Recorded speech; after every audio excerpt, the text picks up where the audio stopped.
Well, session 13 is already here. Can you believe it?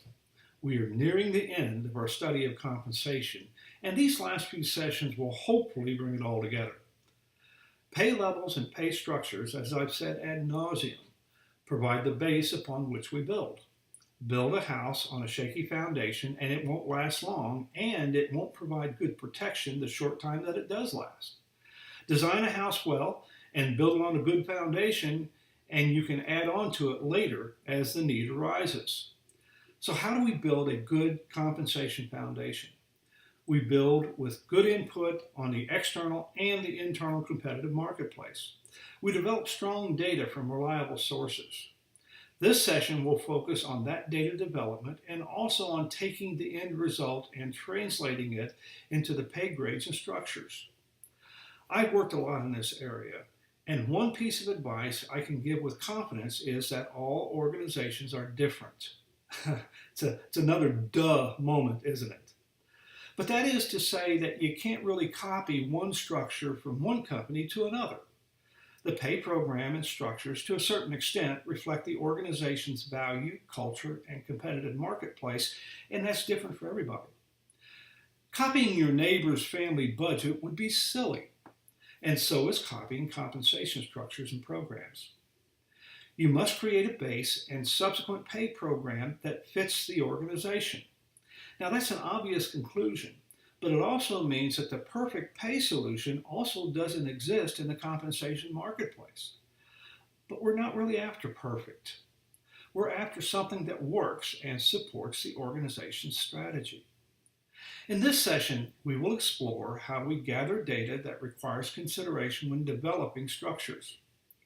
I'll leave the bulk of that discussion to the authors, and I'll depart and briefly discuss the importance of networking in the local and industry communities. Let's face it, networking is an important tool in practically all walks of life, and HR, and specifically compensation, is no different. Networking in the HR environment requires care and consideration of legal limits, but is still one of the most useful tools available, in my opinion. Finally, I'll provide a real simple example of a simple math and logic involved in developing structures and pay grades. This example is intended to give an additional reference to the text and may also provide some clarity to the text material and explanations. So sit back, relax, and let's do some research and build some structures. Once again, the excitement keeps building. Session 13. What do pay levels or pay grades really do? Well, they compare our internal concept of job value for each job in the organization to other internal jobs via the job evaluation, and then ultimately to the reality of the external market.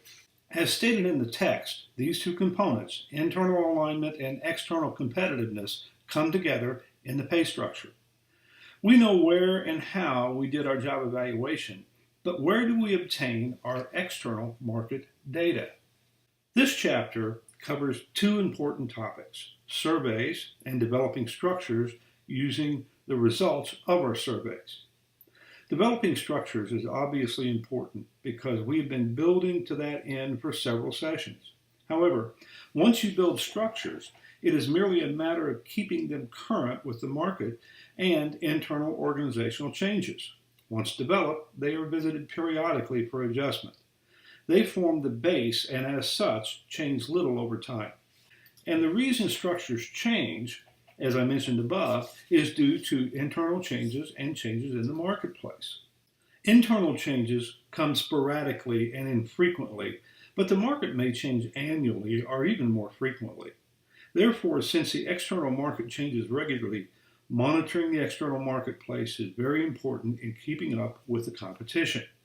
Howard Risher, in his book Planning Wage and Salary Programs, states, quote, "Salary structures are best understood as a framework to control or guide manager in making pay decisions," end quote. Salary structure is important, but it's not everything. The construction of salary grades or ranges may look complex in the text, but it's really pretty simple. As I briefly explained in a previous session, each range is composed of a minimum, midpoint, and maximum. The minimum generally represents the minimum that the company is willing to pay for a job in that range. The maximum is the most an organization is willing to pay for a job in that range. The midpoint generally represents the going market rate for most jobs in that range. From this statement, you probably surmised that more than one job can occupy the same range. Once again, from the book Planning Wage and Salary Programs by Howard Risher, quote, in the traditional salary structure, the most common range width or spread is 50%, i.e., if the minimum is $20,000, the maximum is 50% higher or $30,000.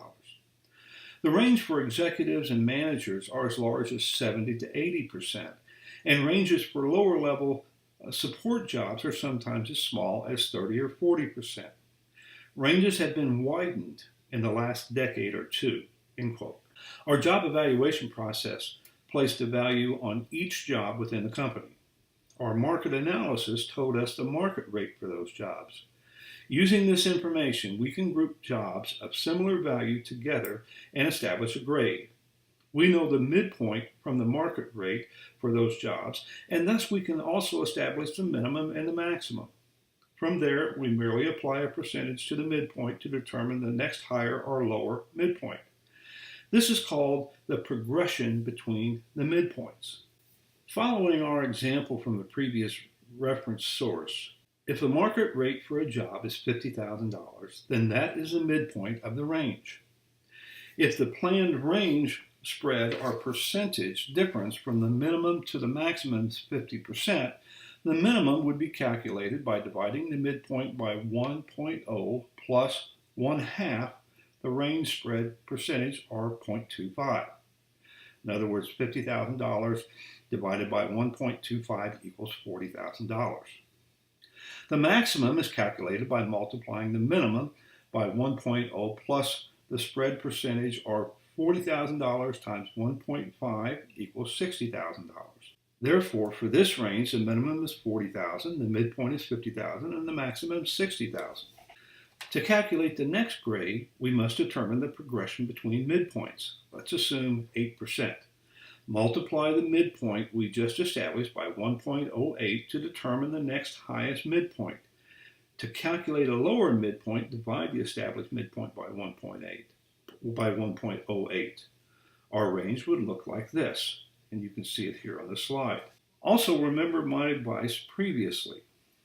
You can and often should seek outside help when developing complex programs that have deep impact on organizational success.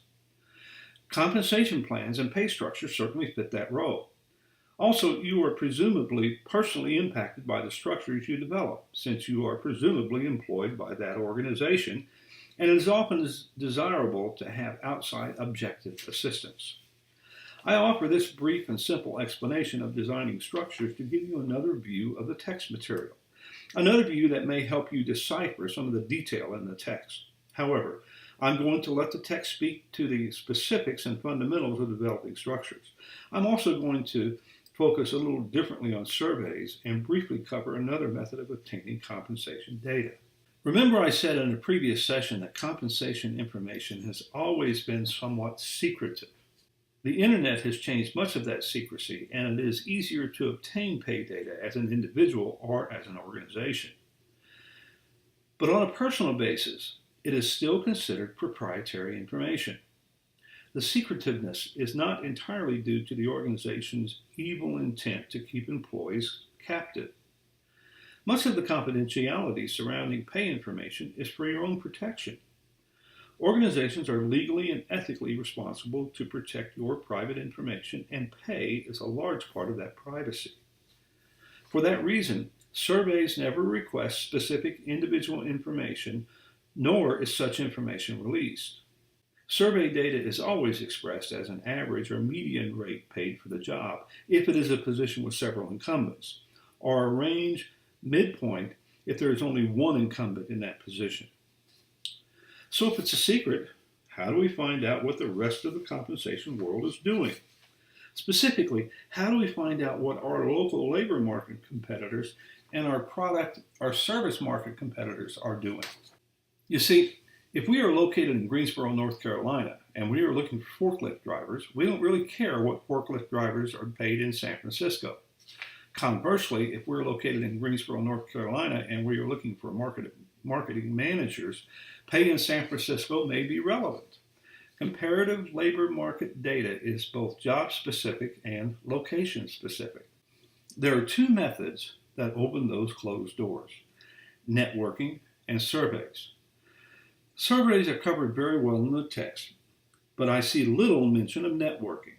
So let's take a look at that useful method of obtaining all kinds of business information, including compensation data. And I doubt that you will find this in many textbooks, but it does happen in the real world, and it is an important source of information.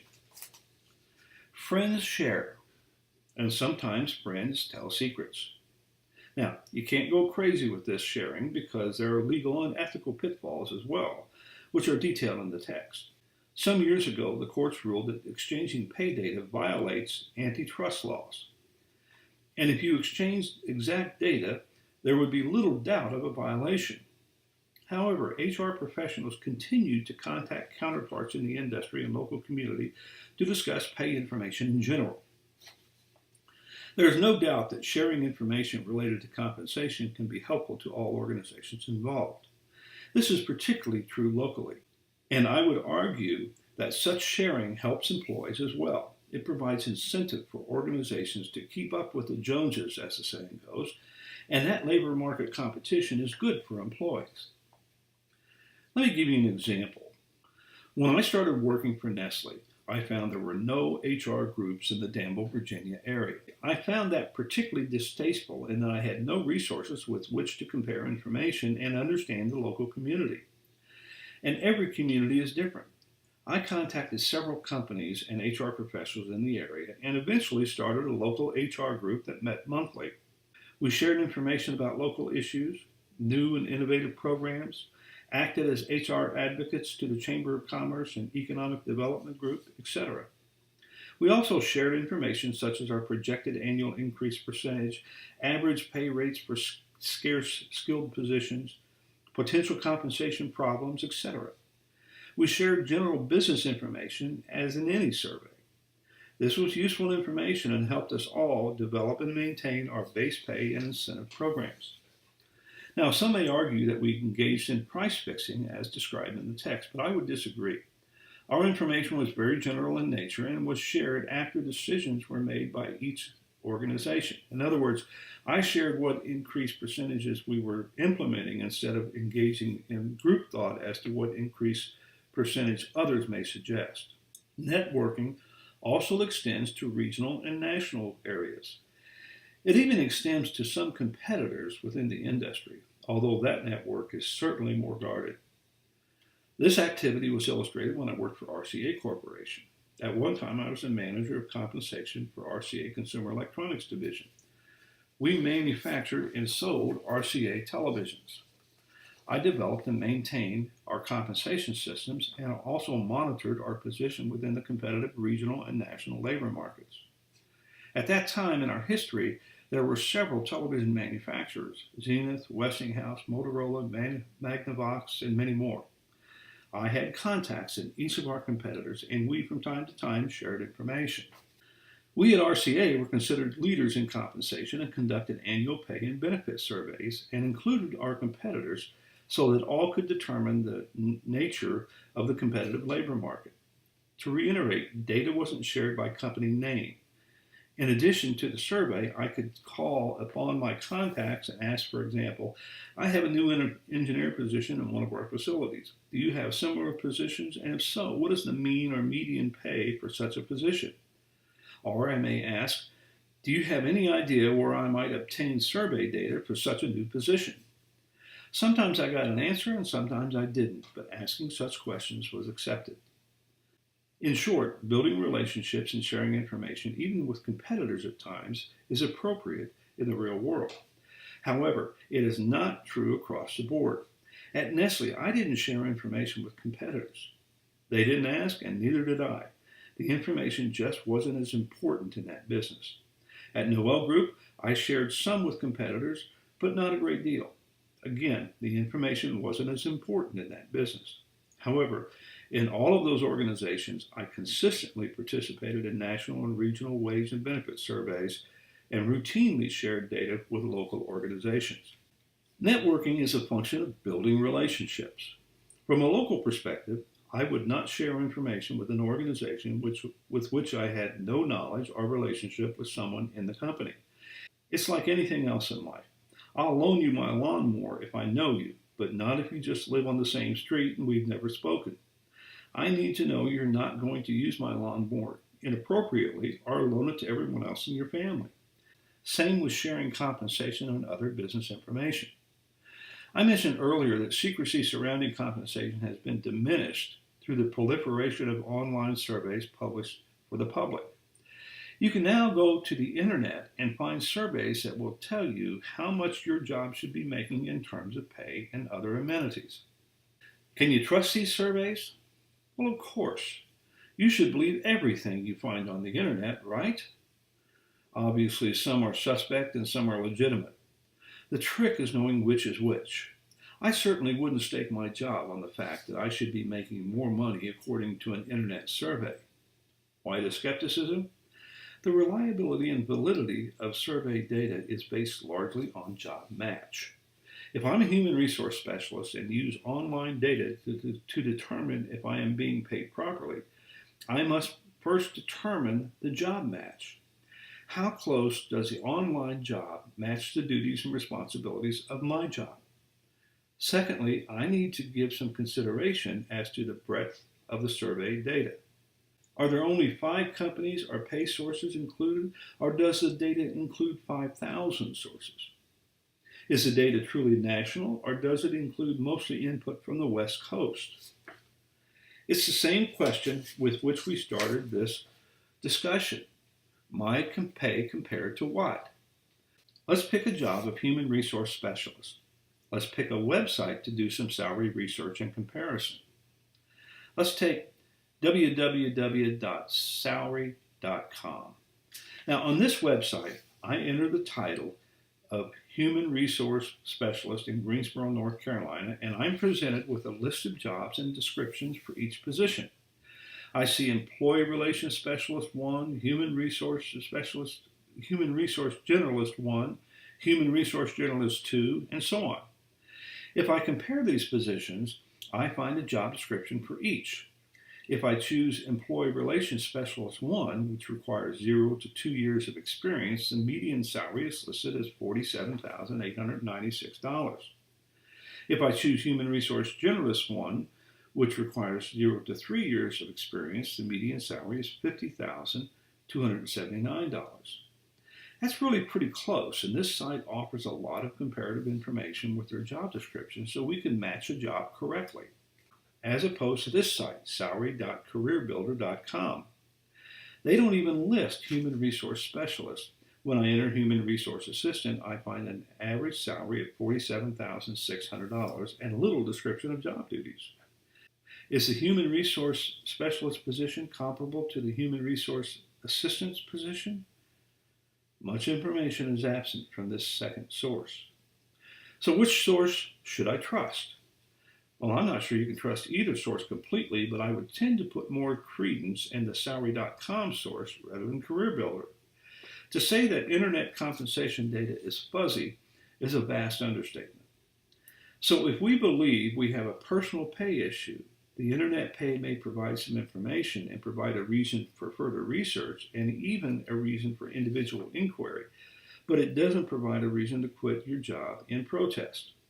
However, it may provide impetus to enter the job market and look for similar employment or initiate a contact with a headhunter to explore new opportunities. That's the real test as to your underpaid assumption. I suppose a job offer from a competitor making vastly more money will answer the question once and for all. You can then be happy that your assumptions were right and that you're now making more money. Get the drift? The answer to pay inequities largely lies in your own hands. You control your own destiny. How do pay structures help? in this quest for fair distribution of our compensation dollars? I've said numerous times that they provide a base on which to build. They provide a framework to guide managers in the distribution of funds. If you were building a home, the blueprints provide a definition of the structure. However, the decisions, craftsmanship, and work really define the success of the building. Think of structures as the blueprint of our compensation program. And just like in a home, a good plan or blueprint doesn't necessarily ensure quality structure. Remember, garbage in, garbage out. Also, if we do realize quality craftsmanship in our home, lack of attention to the structure in future years will merely ensure the structure is run down and dysfunctional, such as it is with compensation structures. So we will assume that our structures are well designed and well maintained. With that, good annual salary administration will ensure that pay inequities do not exist, or at least over a long period of time, and both internal and external competitiveness and equity are addressed at least annually. From this strong base in administrative practice, we can tackle how to distribute the funds that are allocated to compensation each year at budget time. The next two chapters in the text cover pay for performance and various ways funds are allocated. It's the culmination of our compensation studies. It defines how we may spend our money wisely and effectively.